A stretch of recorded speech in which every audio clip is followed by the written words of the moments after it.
basket, a brown and yellow basket. I sent a letter to my mommy, and on the way I dropped it. I dropped it, I dropped it. Yes, on the way I dropped it. A little girlie picked it up and put it in her pocket.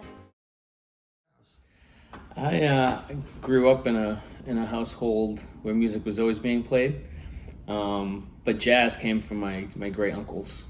I remember, Saturday or Sunday afternoons going to the house, and I had my Uncle Bob was always playing Glenn Miller and Pete Fountain, Tommy Dorsey, Artie Shaw, and I always enjoyed it. I enjoyed the rhythm and the beat, the feel of it, I guess the swing. But the journey to getting into jazz as a horn player was inspired by going to concerts around Gloucester, Harbor Loop series, the concerts on the Boulevard or Stage 4 Park. And I just remember being mesmerized and enamored by local players from Megawatts Blues Crushers and Madhouse, following the horn players around 8, 9, 10, 12 years old, asking them, how do you do that? How do you play these notes and so fast? And I was always curious. And it wasn't until really after high school, I played in all the music programs in Gloucester, the middle school, high school. I was a first generation Docksider, kind of, bringing back, jazz practice in the district. When I had entered Gloucester High School, the music program wasn't offered as a daytime program. We had a little bit of like a pep band, marching band, but by my sophomore year, there were talks about forming, a big band, a stage band, something that was different from, what was offered still after school. So under the direction and guidance, facilitation of David Adams, we formed, in a long time, probably 15, 20 years, more or less a big band, focused on jazz repertoire, learning jazz repertoire. And Mr. Adams came up with the name, the Docksiders, seemed appropriate, very coastal.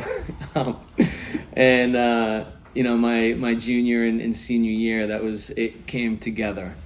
And my senior year, we got to play in Disney. It was an experience, get to play with the Cape Ann Symphony. I even remember David Bradshaw had arranged 2 or 3 tunes for the symphony to play with us. It was very cool. It was the spark and excitement that my friends and I needed. I definitely had an appreciation for the touring artist. It's exciting. It wasn't for me. I still very much love the experience and the rush of being on a stage, but I've always been very connected to the community and invested in the community as much as I can. And one of the most unforgettable, meaningful moments that will be with me for the rest of my life was we were playing maybe about 5 years ago, right before COVID, down at the Schooner Adventure. And a woman came up to me and she said, your sound reminds me of my late husband. And I said, oh, thank you so much. Thinking, who is your husband? She said, Stan Getz. So at 28, I said, well, if tomorrow's my last day playing, if I sound like Stan Getz, I'm cool with that. She was trucking on down the avenue, not a single thing to do. She went packing all around. When she spotted on the ground, she took it, my little yellow basket.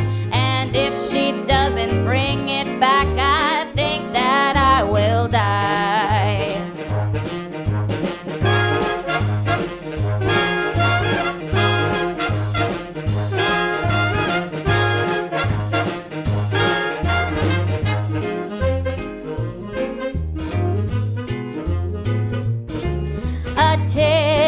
A tasket, I lost my yellow basket. And if the girlie don't return it, don't know what I'll do. Oh,